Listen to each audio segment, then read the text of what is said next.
Area food pantries may soon be blessed with a bountiful harvest. Tom Hayes reports.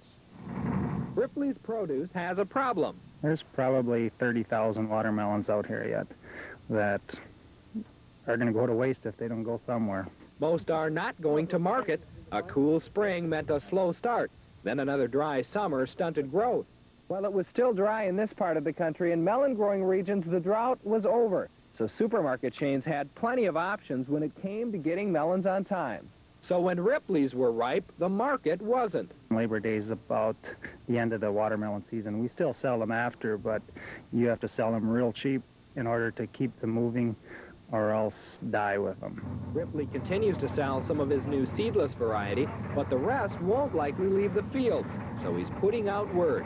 Any food shelves or charities that can organize can come and pick. It's just for people who are going to turn around and give them away again, for people who can't afford to buy them or low income or for any reason that they wouldn't be able to buy them otherwise, they can have them. Ripley's been growing watermelons for 5 years.